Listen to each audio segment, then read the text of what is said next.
एक बार की बात है। एक छोटा लड़का जिसका नाम राहुल था, जंगल के पास एक छोटे से गांव में रहता था। उसे जंगल में घूमना और नई चीजें खोजना बहुत पसंद था।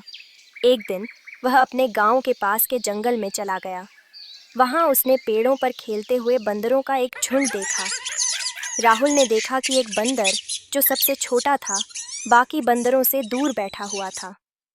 वह उदास लग रहा था। राहुल को उस पर दया आ गई और उसने अपने साथ लाया हुआ एक केले का टुकड़ा उस बंदर को दिया।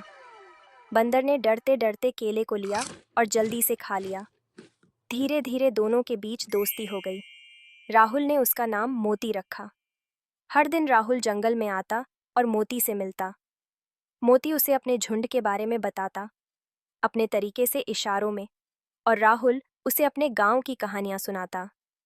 एक दिन राहुल ने देखा कि बंदरों के झुंड में हलचल हो रही थी। उसने मोती से पूछा तो उसने इशारों में बताया कि कुछ शिकारी जंगल में आए हैं और बंदरों को पकड़ने की कोशिश कर रहे हैं।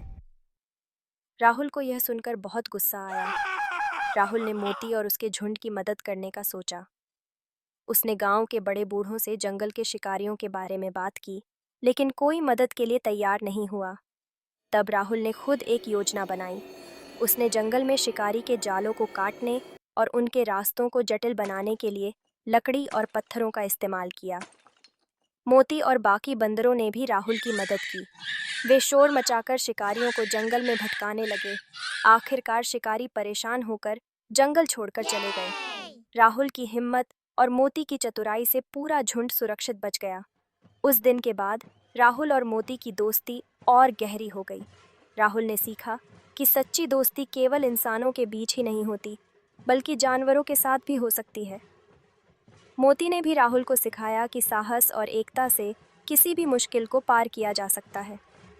और इस तरह जंगल में लड़के और बंदर की दोस्ती की कहानी सबको याद रह गई।